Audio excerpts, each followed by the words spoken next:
Folks, I'm going to bring you another mud fossil video today. This one's a rather a strange one to say the least.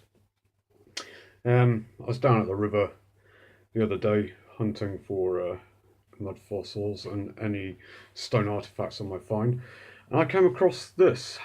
As you can see, it's a very odd looking shaped stone.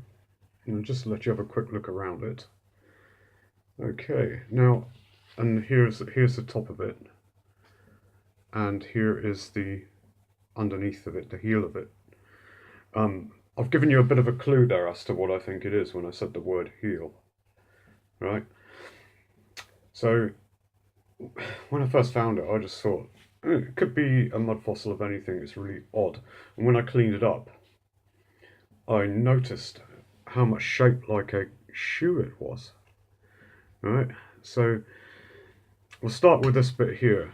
This is so it's still got some of the limpets shells attached to it that I didn't clean off. I missed them, so I'll get them off later. But here you have where the leg leading down to the ankle would be. That's where it would sit inside the shoe. As you can see, it's not particularly wide, but as with mud fossils, if there was a foot inside this, it would have been crushed. The shoe and the foot would have been crushed against other rocks.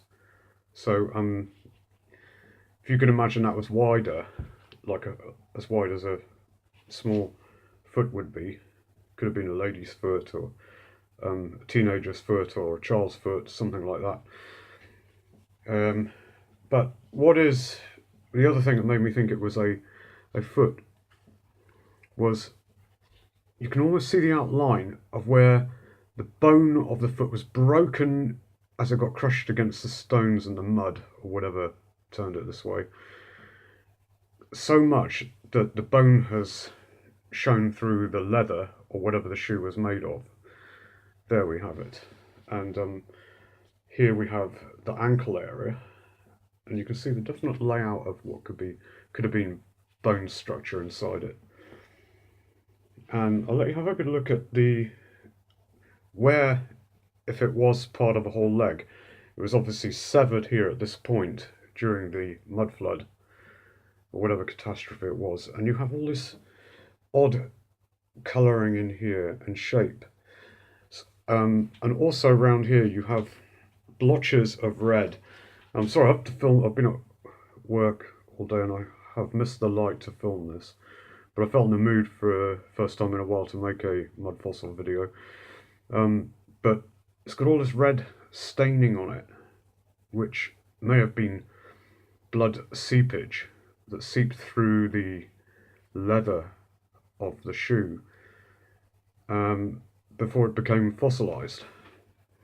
And what's interesting about here is that you can see the outline of a heel of the shoe, and it's been snapped off. It may have had a protruding heel that's been snapped off the bottom of it, and that would have been the leather underneath that is now fossilized. Now let you have another look at it. There's the back. See, even the back has a strange kind of pattern here.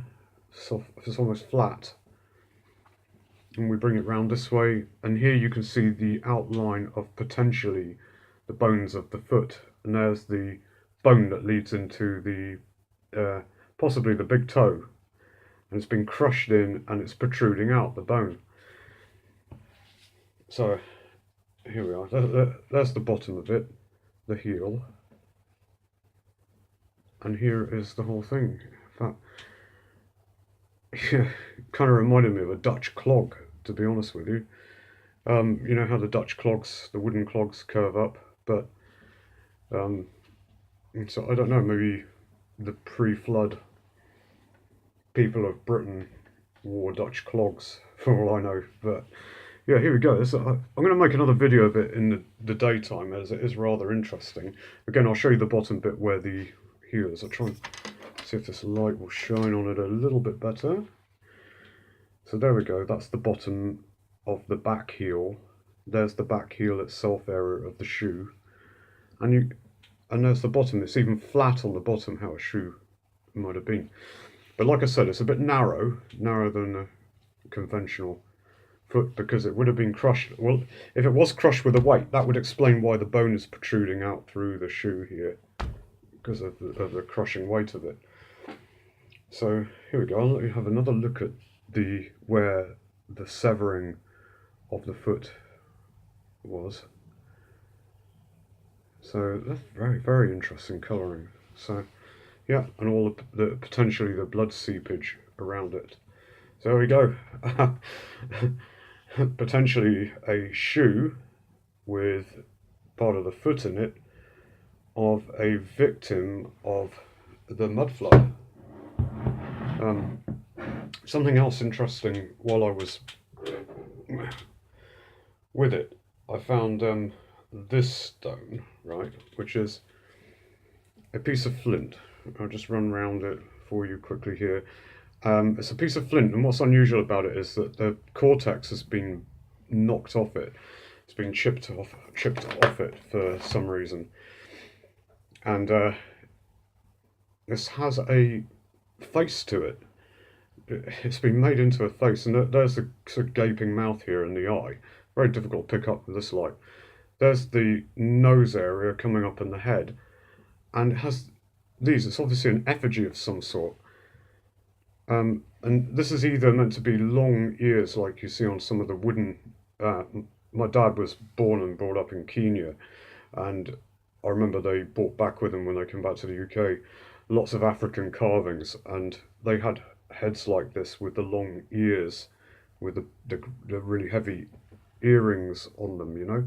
So I'm just wondering if that is some kind of an effigy. As you can see, as I turn it, there's the eye. You turn it and it has some sort of grinning mouth, and there's the ear hanging off. So yeah, I found them right beside it. So and another one I found at work today when I was strolling out on my lunch break. It's a very small pebble, this small stone here.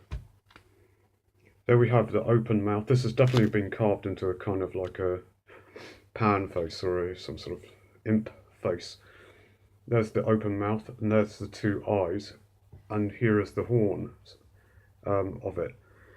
So that's quite an interesting, nice little find. And here I'll show you where you can see where it's definitely been napped and cut into to create this shape. So there we go. It could be a fox even. You know, it's the nose of the fox. But this is not a mud fossil. This is a flint effigy, which you often find with the mud fossils. And I believe that the effigies were possibly made by the people that lived pre-flood. Anyway, I'll see if there's. I thought I found another one somewhere.